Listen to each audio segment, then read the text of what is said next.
Now, the England cricket team is currently on tour in the West Indies. They are being hosted in Trinidad and Tobago. After drubbing at the ODI World Cup in November, the series in the Caribbean is something the English team would have been looking forward to. Sure, they are there for cricket, but there's also clear blue skies, palm trees, serene beaches and sparkling water. But earlier this week, the English team were locked down. They were cooped up in their hotel rooms and they were not allowed to leave. That's because something happened on the 18th of December that left the English squad pretty shaken. The England team were put up in a prime hotel in Trinidad and Tobago's capital, Port of Spain. In the wee hours of Monday morning, England players were woken up by gunshots. Outside their hotel, a 47-year-old man bled to death from bullet wounds. The hotel was then locked down. Police officials have launched an investigation which is still underway.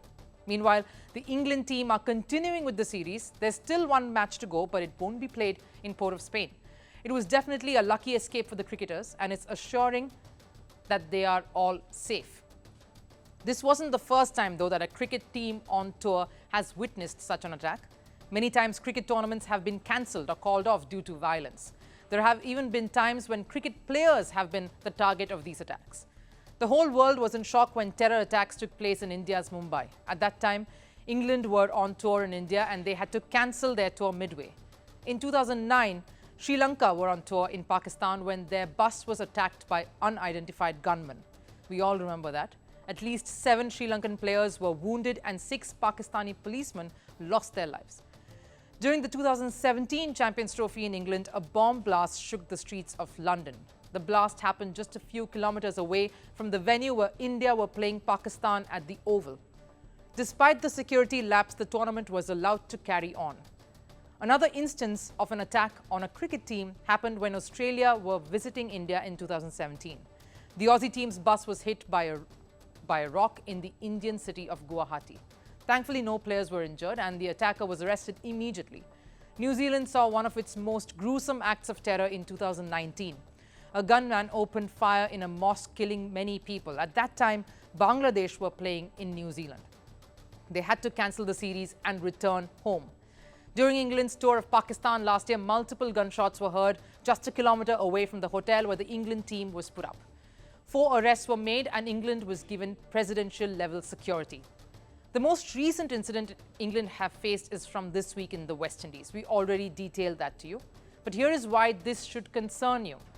See, if you're a cricket fan, like a lot of us, then you are waiting for the upcoming T20 World Cup in 2024. The tournament will be held in June next year. The West Indies and the US will co-host this mega event. A total of 55 matches will be played and the knockout matches will be hosted in the West Indies. Trinidad and Tobago will also host a lot of matches. But the recent gun attack in front of the hotel with the England team inside raises alarm bells. Trinidad and Tobago is ranked 6th highest in the world for crime rate. In terms of gun-related deaths per capita, Trinidad and Tobago is 11th in the world. Gun violence and drug trade is on the rise in the Caribbean island. Nations have issued travel advisories to their citizens who visit the island. Truly, this is concerning for cricket and the T20 World Cup. What doesn't help is the large chunk of the World Cup matches will also be held in America. The US has a notorious record for safety and gun violence is extremely high. Just this year, the US saw almost 600 mass shootings, the highest in the world. Gun violence numbers are not looking good for the T20 World Cup hosts. The International Cricket Council, or ICC, will have to step in to ensure that players, match officials and fans are given the security they deserve and the sense of security. Not just that, the ICC is also a little miffed about the delays in the preparation regarding certain venues.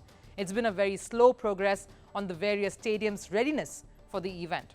And this is a space that, of course, we will be following closely with updates.